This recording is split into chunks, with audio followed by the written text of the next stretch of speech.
Hey everybody, Joe Malizia here with my good friend and coach Julia Woods with Beautiful Outcome. Julia, thank you so much for being here.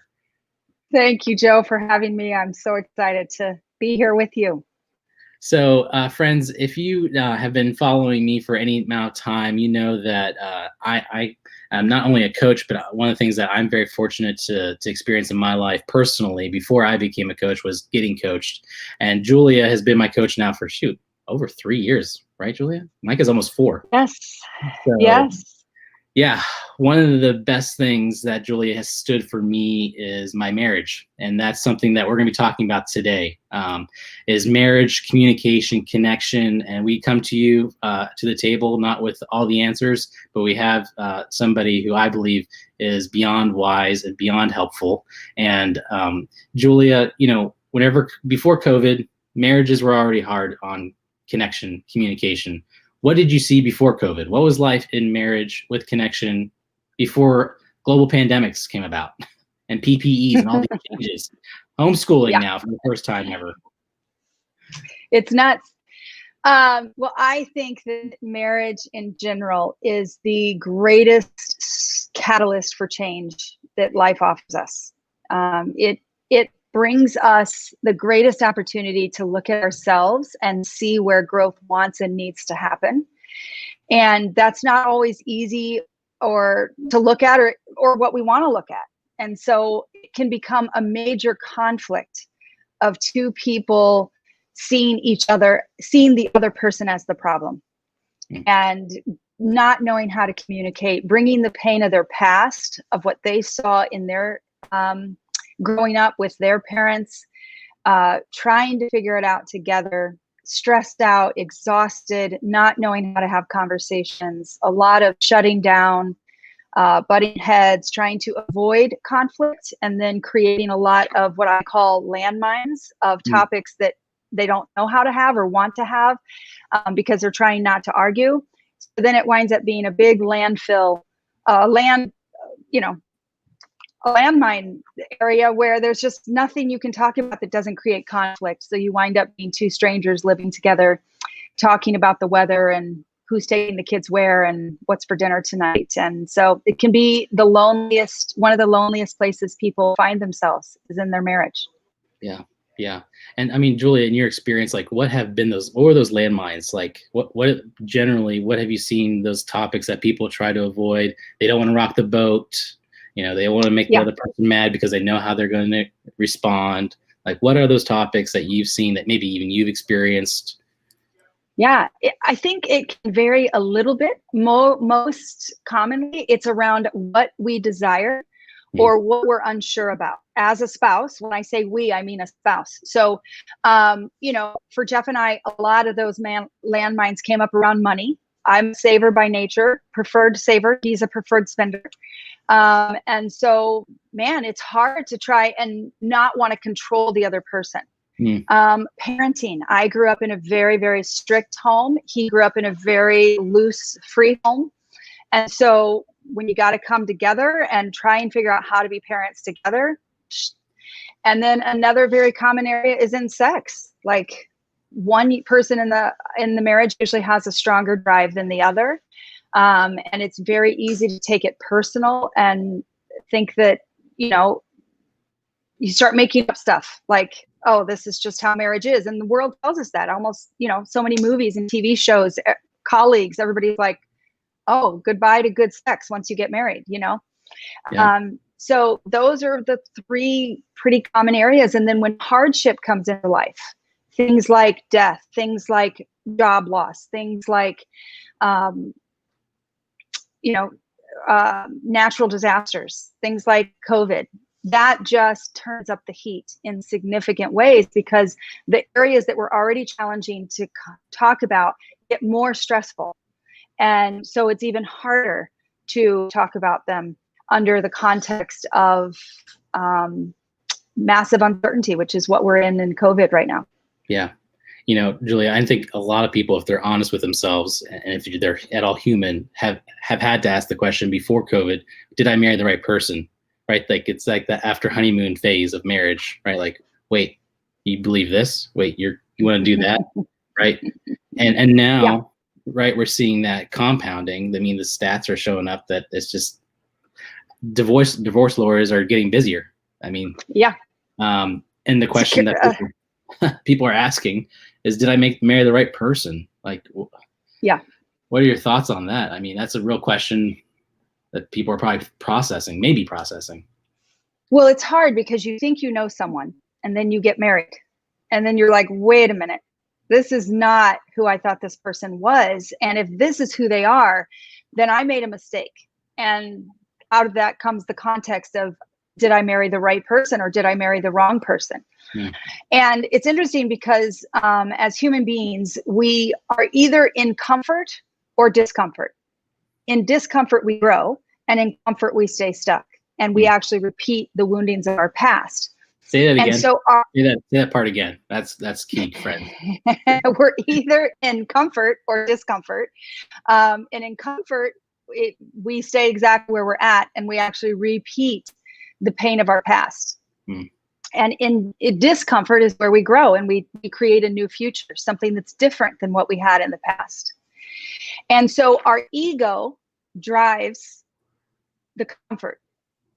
Our ego is always running the show when we're working to stay in comfort. And so our ego creates the context of, we want to feel good, we want to look good, we want to be right, we want to be in control.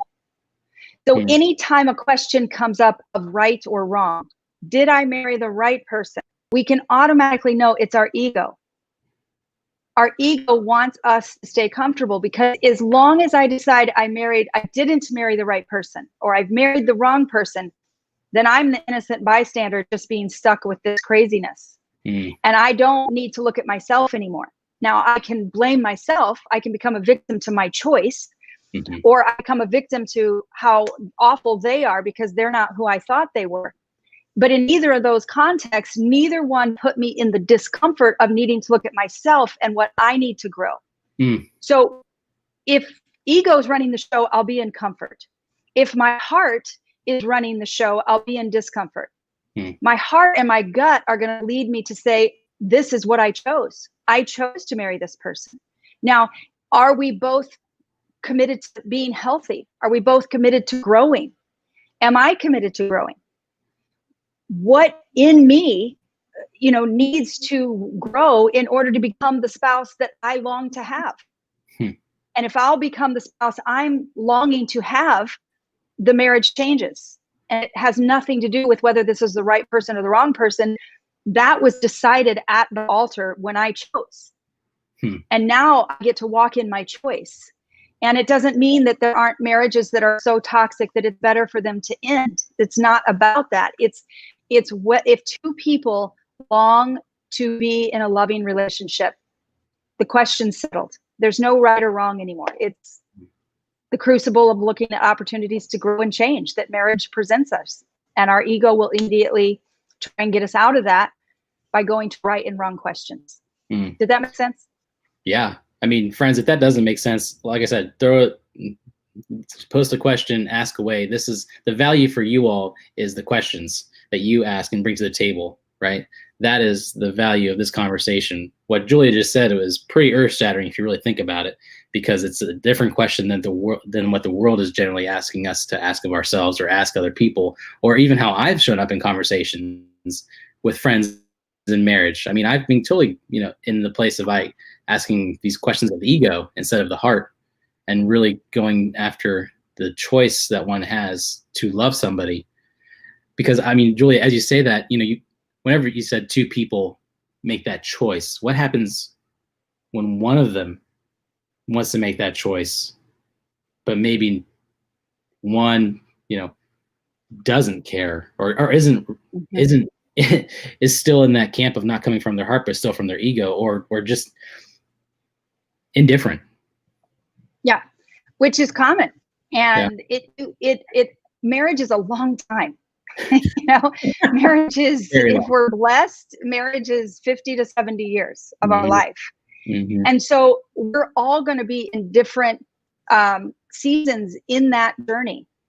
And often one is more passionate about change than another. One is more like, this is not working for me the way it is. Something's got to change. And so they recognize that out of that discomfort, they're committed to grow.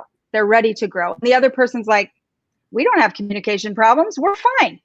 Yeah. Our sex life is great. You know, they can be in complete opposite places.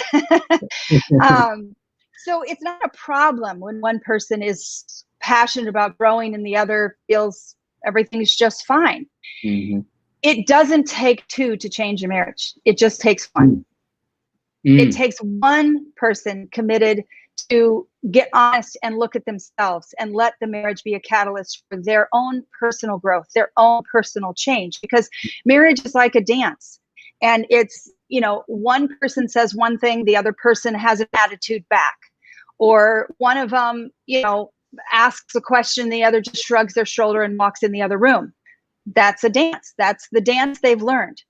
Well, if the person that normally shrugs their shoulders is sick and tired of the way things are, and they stop shrugging their shoulders and actually engage in a conversation, the marriage is different. Even if the other person doesn't change the way they ask the question, it just takes one person doing something new, coming from a new place, thinking about the attitudes, thinking about the ways of being, their body language, their tone of voice.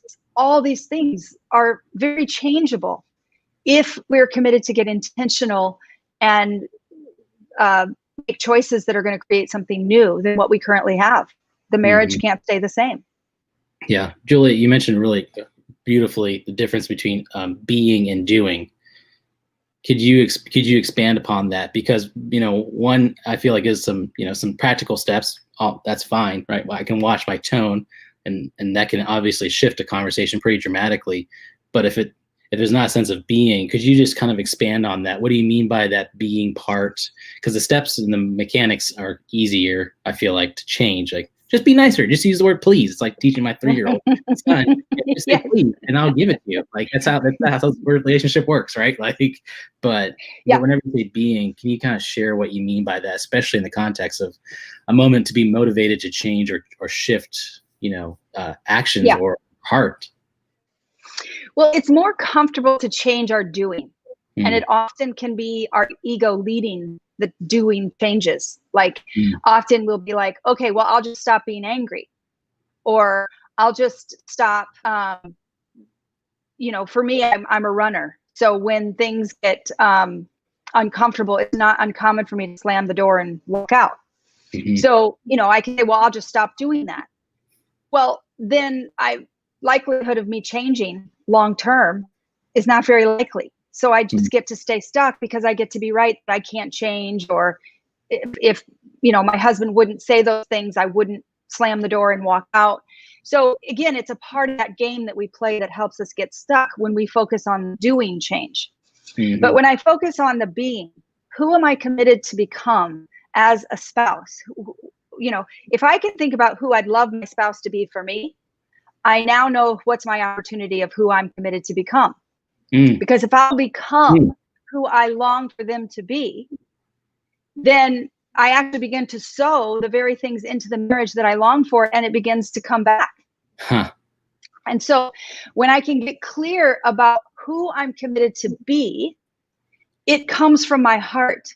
It's a deep inner change that needs to happen. And as I start with a deep inner change of where I'm coming from and how I'm showing up and what am I thinking about in the conversations, those allow me to change my being, and my doing will follow.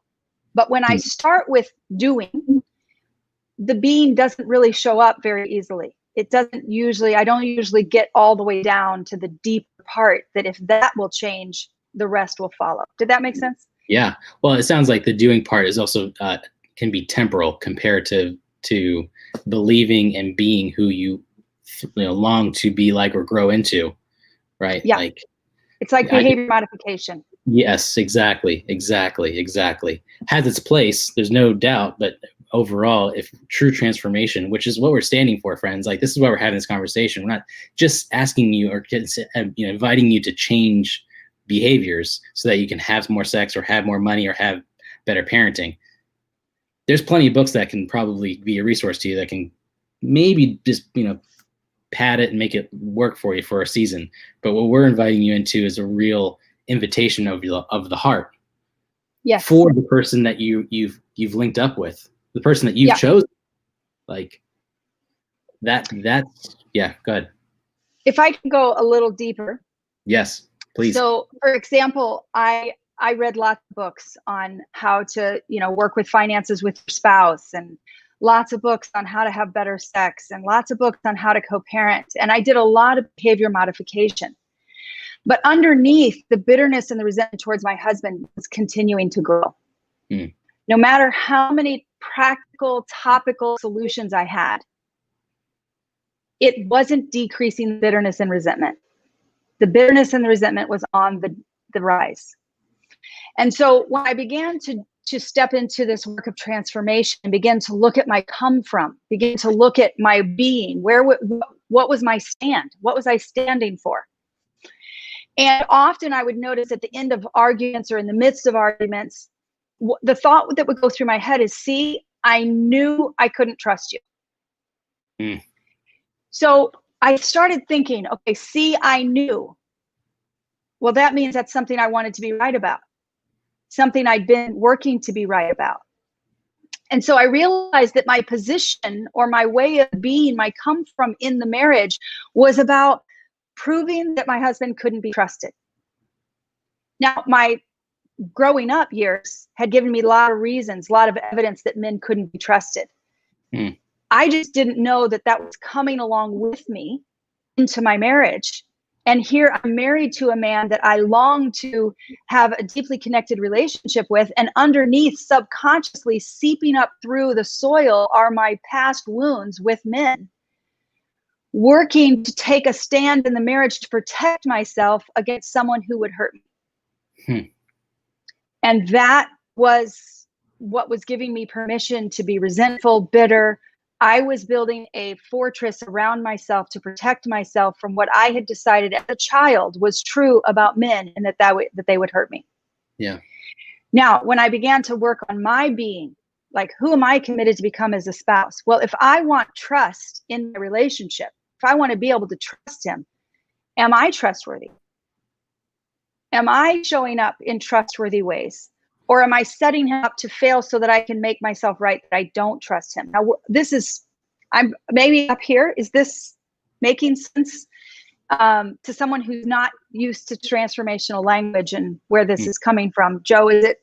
Yeah, absolutely. Is it connecting? Absolutely. Oh yeah. Well, and the reason why it's connecting is because it's so practical. Whenever you say, let's break down the fortress, like, what does that fortress look like? Let's start there. Because I think there's some things that people may not relate to whenever they hear you've built a defense system, Yes. And what does that defense system look like? And speaking as a woman, I'll sure, as a man, I feel threatened because I'm, not being respected, or maybe I'm taking upon like some inadequacies that I'm not able to do something.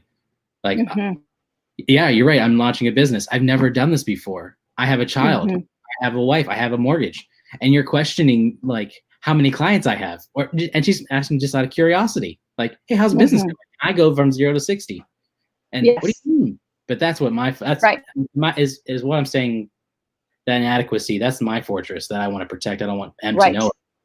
I don't know if that's what you're. Because somewhere in your childhood you believed things about yourself that either I'm not capable, or I'm not enough, or I can't trust myself, or whatever that is there. That's what's creating that defensive reaction, is because you're afraid that's what she's saying. When, like you said, she's just asking out of curiosity, how many clients do you have? But when that pain seeps up through the soil, it taints our hearing. And we hear them asking the question with an attitude when many times they're not. Yeah. So like for us, for Jeff and I, the distrust showed up a lot in finances. And so I was constantly working to make myself right, that he couldn't be trusted in finances. And when I began to notice my way of being, I started noticing how unclear I was about what the conversations that needed to be happened so we could build trust with one another. It was a lot of vagueness and a lot of dancing around topics rather than actually having the conversations that could help build trust. And until I changed my way of being and committed to being trustworthy myself, no matter how many topical things I tried to change, it was never going to actually get to the heart of where my ego was driving to repeat my past. Yeah. And I mean, Julia, like that's scary to invite that conversation. I'm assuming it didn't happen overnight. No, no. You're right. Like, I mean, Yeah. How does, what would you say to somebody who's like, I don't want them to know this part about me. I don't want them to know my past. I don't want them to know what so-and-so said to me on the schoolyard, which happened 30 plus years ago, or what mom said to me or dad said to me or whoever, what maybe I just said to myself. Like, and it stuck with me. I don't want to bring that person. I don't want to bring them into this. I don't want to dig up old skeletons. Like, make sense. It's uncomfortable. Mm-hmm. So you're going to choose to either follow your heart or follow your ego. And we followed our ego for 20 years. And finally, we got faced with an ultimatum. We were either going to start choosing a marriage worth having, or it was going to end. Because all the years of not being willing to have those conversations, telling ourselves we were so vulnerable, telling ourselves that we could have any conversation we wanted, we were totally deceiving ourselves. We thought that the way we fought was just how marriage is. We thought this is normal. And we were told that the one safety net in marriage is don't ever go to bed mad. So we would stay up till 3 and 4 o'clock in the morning trying to not be mad at each other. But we just kept being mad because we couldn't. What we didn't understand, what we thought was healthy communication, was actually very unhealthy communication. Our form of communication was trying to get the other person to see it our way. So when there's some specific signs that I can look back now and say, wow, our conversations were so unhealthy and we had no clue. One, there was no pause between what anyone said.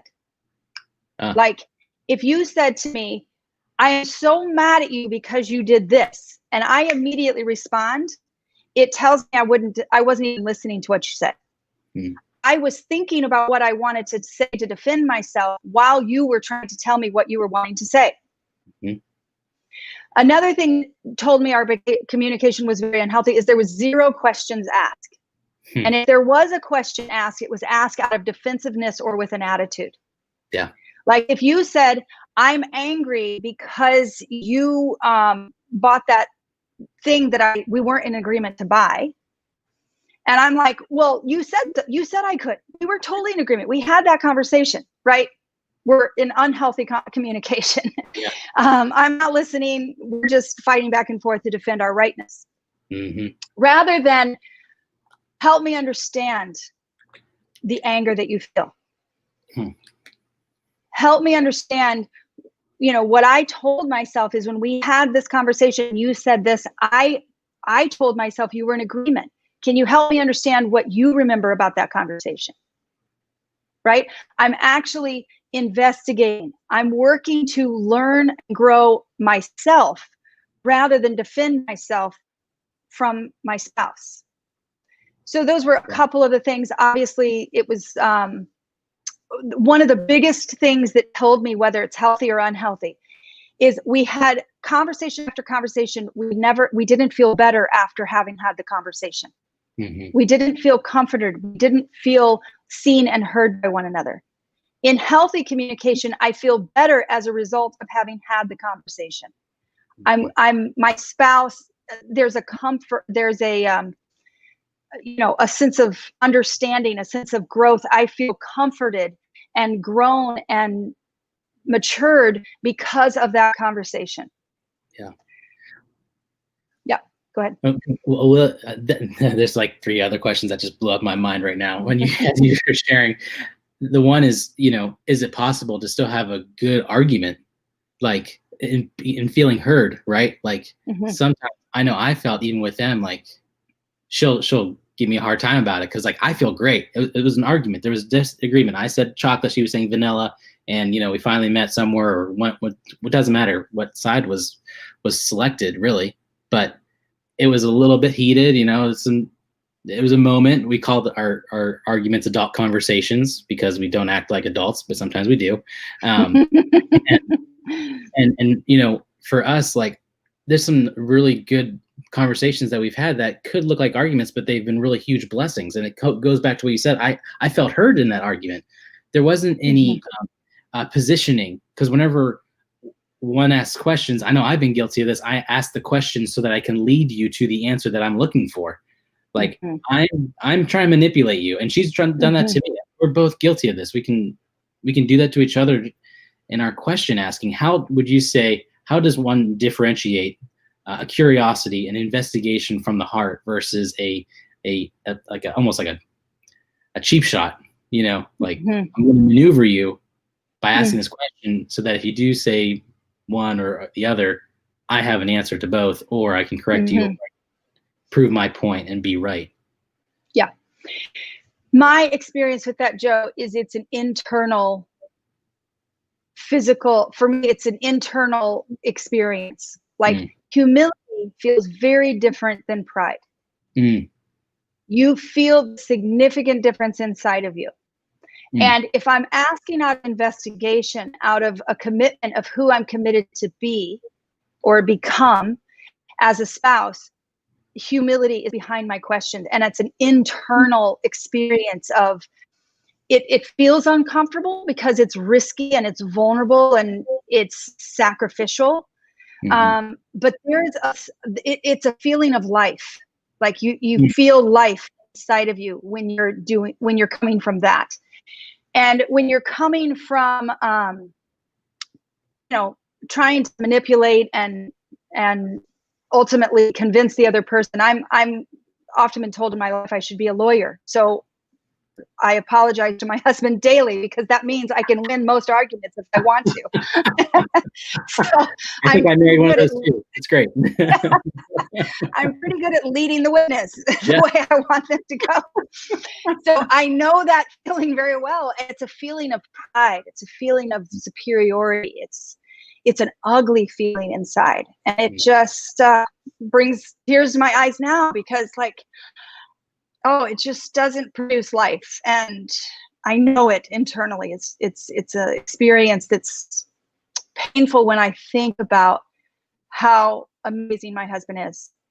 That, I choose that sometimes. And yet that's part of being human. It's not a shameful thing. It's just the life that comes from humility is so worth it compared to the death that comes from pride. Julie, that's a perfect way to lead to what happens whenever what are the effects of this breakdown in communication with our children? Because your kids are watching you be the attorney and drive your husband into the ground. And I mean, Micah is 3.5. He's not yet 4, and he knows.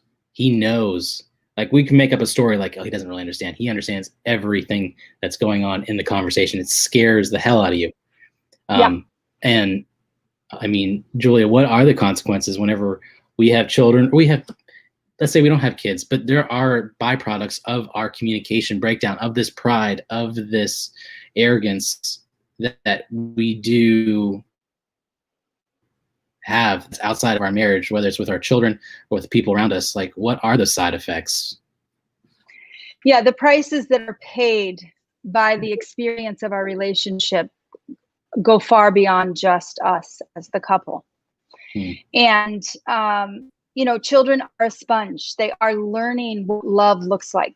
They are learning what being a spouse looks like. They're learning what being led by their ego versus being led by their heart looks like. They're learning that in every interaction through their parents. That's the ones that they get that from. And yet that doesn't give them an excuse, because every one of us is an adult. And as we become a spouse, we get to choose for ourselves, regardless of how our parents showed up. ultimately we're the ones that gets to choose who we want to be as a spouse. So, the gift of a child growing up in a home where they watch two people represent the gift of love, the gift of marriage, a safe place where they know my parents are partners, and the gift of how they function together creates such a safe place for me to explore my own life and have resource to go to. There's the gift of that is they learn emotional connection. As human beings, we learn that humans, when we're suffering, when we're hurting, when we're struggling with life, we learn one of two things. Humans are who we go to, or humans are not who we go to.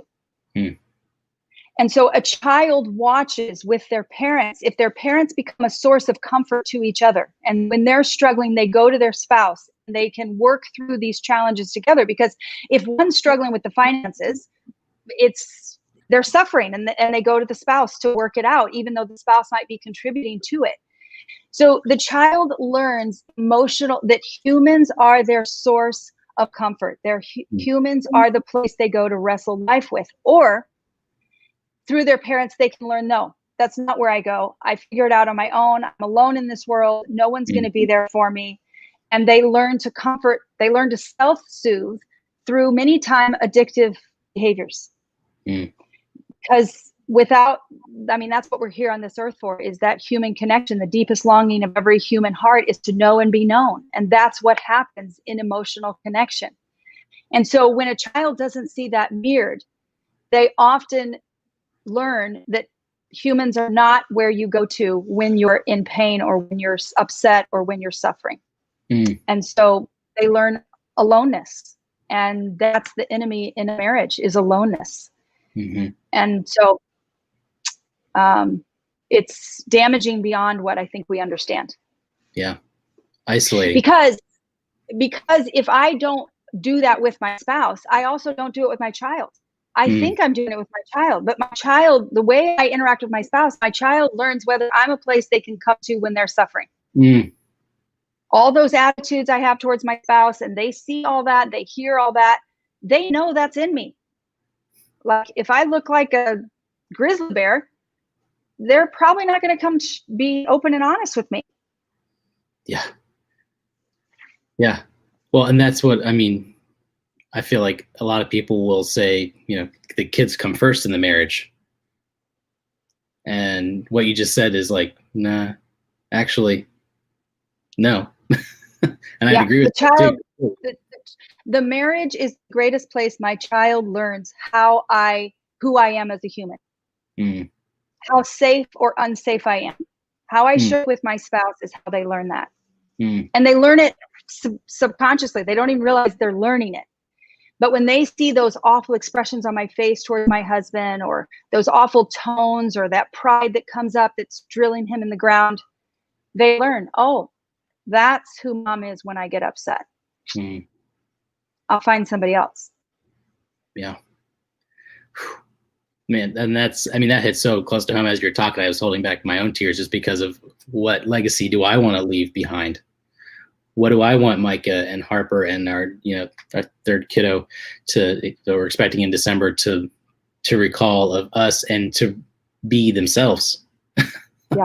Forget about me. They're going to be here, and they're going to have to be making their own decisions. And what do I want them to take away and carry on to their children, or their friends, or their work, or their influence? Yeah.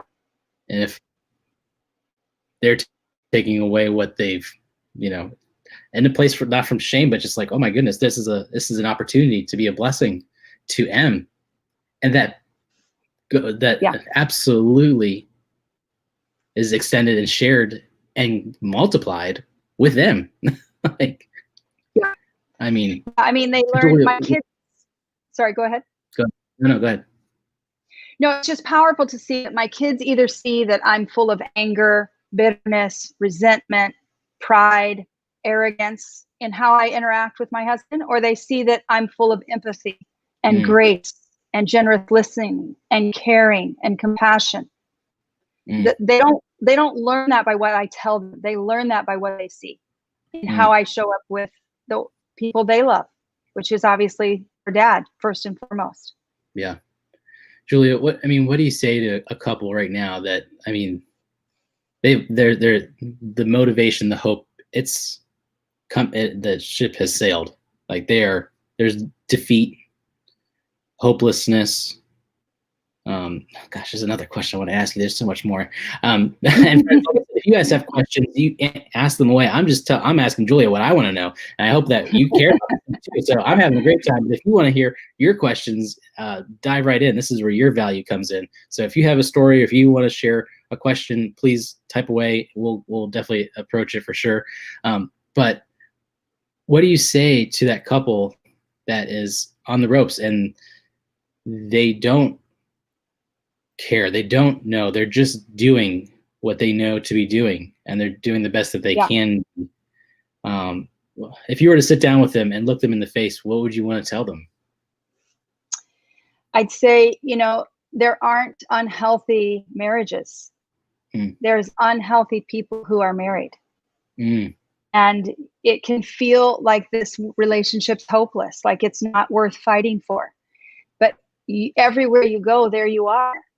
So however unhealthy you are in this relationship, you can leave that relationship, but the unhealthy person still goes on to the next relationship. And that unhealthy person is showing up in the relationships with your children and all of that. So if there's no better place to heal than with the one you're in pain with.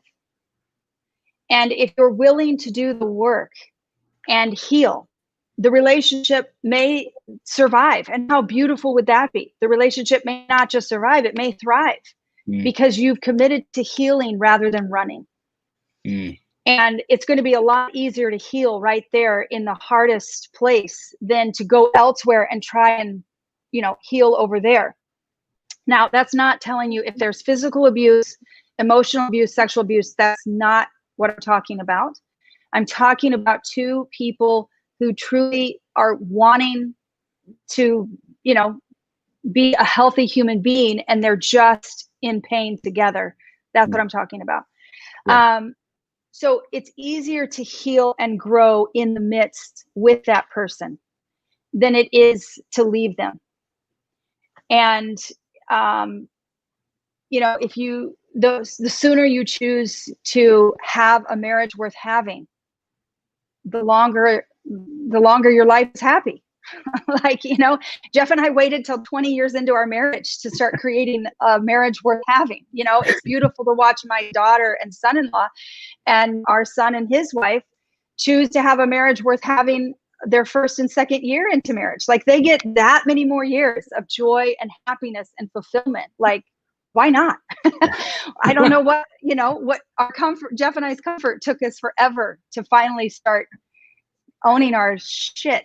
But man, this is real life. Okay, if you can relate, say amen. I mean, come on.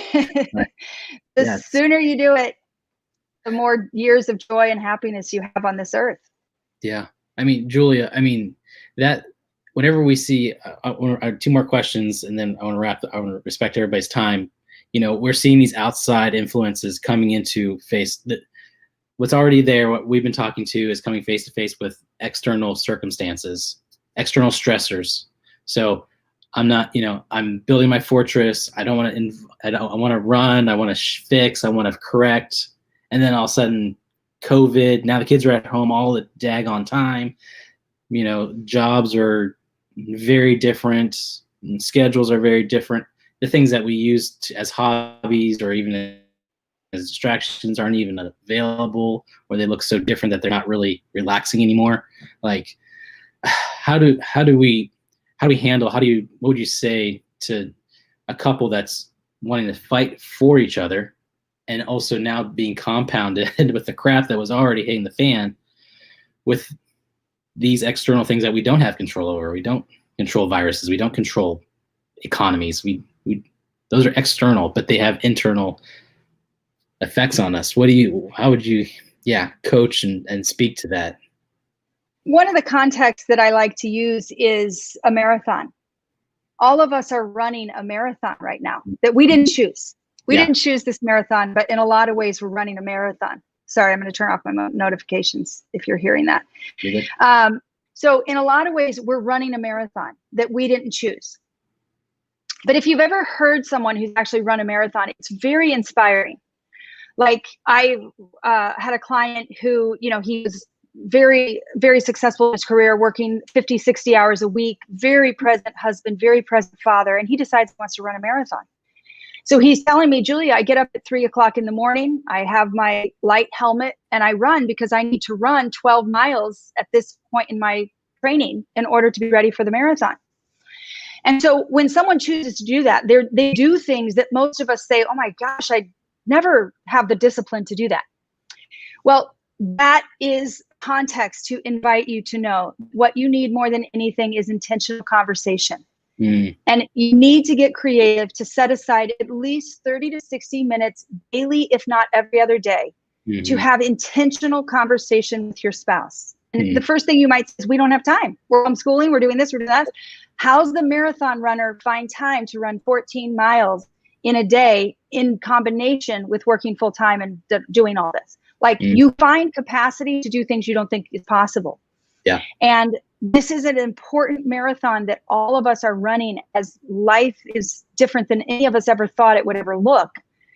And if we don't get intentional with our partner and running that race together, the race will tear us apart. But if we will get intentional and run it together, the race can make us stronger than ever and be the greatest example to our children of how you show up when life throws you lemons and how to actually make lemonade out of it. Listen up, folks. Listen, I'm telling you, this is why Julia does what she does. Because if you can't tell, there's deep passion and deep love in every single word that she's spoken to you all. And that's why I'm telling you firsthand of the blessing that she is to me. And Julia, what are you doing now? You're doing some awesome things. You are creating content and being a blessing to your clients and people that will become your clients. And I want people to hear about that. What are you doing now to help stand with couples, stand with individuals, stand for relationships, stand for marriages? I mean, yeah, tell us what you're doing now to be a blessing and to be a lover, a caregiver to the world. Thanks, Joe. And a lot of us come from difficult past, abuse, a lot of different things show up and impact marriages. And couples often think, well, my biggest, I've got all these big problems that are just so big. I don't know how to be in the marriage. The bottom line is relationships are destroyed through communication and relationships are renewed through communication. And the biggest problem I find most couples have is they don't know how to have healthy communication. And if I can help them learn how to have healthy communication, they can work through any problem they have together. And so I've really taken the 29 years Jeff and I have been married and all my experience of working with couples and created a system. It's called Communication Renovation, to teach couples how to renovate their communication in a way that they move from being disconnected and, often butting heads and shutting down to moving to open and expressive communication where they actually can hear each other and see each other and grow. And I believe if I can teach them to have healthy communication, they can work through any problem that they face together and grow as a result of it. So I've put together a 9-week program that allows couples to walk through a demo phase, a construction phase, and a development phase, just like you would when you renovate a home, and help them learn how to actually move from disconnected communication to open and expressive communication. Yeah. Friends, check out, I've included the link here in the chat box. Please share that with your spouse. Just go visit, just see what is there. Look at it. What Julia is offering to you guys is a resource for you. So please check it out. Ask questions. You can also connect with Julia through that link. Julia, is that true? Whenever people go on there, they can connect with you if they have questions or if they would like to reach out to you personally? Yes, when they go there, they'll get a free training that they can watch with their spouse or by themselves, whichever one, and it'll walk them through explaining a whole lot more about what's the mistakes they're making that's creating unhealthy communication. And then it'll walk them through the communication renovation system so they can learn how to communicate. It gives them my contact information. So that's a great place to get connected with me. Excellent. Yeah, friends, please, if you got something from this conversation, leave it in the chat. Share this video with people that you love. I mean, honestly, share this video, share Julia's link with whoever that you believe may need it. These conversations are always to be a blessing to you. As some of you guys may not know, Julia has some very exciting news in her and Jeff's life. Julia, I don't even want to steal the show. Please tell us what you guys have experienced with him expectantly, but not unexpectedly. Yes. Please share with the world. We just want to celebrate with you. Thank you, Joe. So yes, we became grandparents on Sunday, 6 weeks earlier than we expected. But she is thankfully being well taken care of with by the hospital, and we're so grateful. She's breathing on her own and excited to get to hold her hopefully in about 3 weeks. Oh my goodness. Congratulations, Julia and Jeff. That is awesome. So excited for you guys. And friends, you may not know that Jeff and Julia are out in California, and they've been one of those people that have been evacuated from their home. So they're not the only, there's a lot, we're talking about external stressors, children coming into the world early, fires, relocating people. Jeff and Julia are literally living some real stressors, okay? And I'm so grateful for Julia. And with that, friends, I just want to pray real quick. I know I don't usually do that on this platform, but I just want to pray for Julia. I want to pray for those that are being affected by these fires. I want to pray for our world real quick because, and for relationships. So I'm just going to pray real fast, and then we'll sign off. So God, thank you so much for Jeff and Julia and the opportunity to be grandparents and their little beautiful granddaughter. I pray for her growth. I pray for those that are being affected by these fires and the people in California. I just pray that you protect them and their homes and be with those that are caring for the properties and the responders in that. God, we pray for our world that as pandemics and the spread and just the realities that come with that, I pray for our leaders. I pray for those that are being affected by it. I pray for healing. And God, I just pray for relationships, that you would help people enjoy marriage for what it is made to, and the love that and the freedom that comes with it. And Jesus, I pray that you would allow these resources to be a blessing to all those that come in contact with us. So God, we love you. It's your name we pray. Amen. Amen. Friends, Julia, thank you so much. Appreciate you. I love you. And thank you guys for joining us. Like I said, check out Julia's link and please support her and follow her on Instagram, Facebook. She's on all the platforms. Check out Beautiful Outcome. Julia, any last words? Just such a blessing, Joe. It's amazing that in the midst of chaos of life, that love is the strongest thing there is. And marriage is the greatest opportunity for that. And so when there's love, deep love, you can get through anything and find so much beauty in the midst of the chaos. It's worth it. Yeah. Friends, we'll leave you with that. Have a wonderful day. Have a wonderful weekend. Take care of each other, love each other, and stand for each other. Thanks, everyone.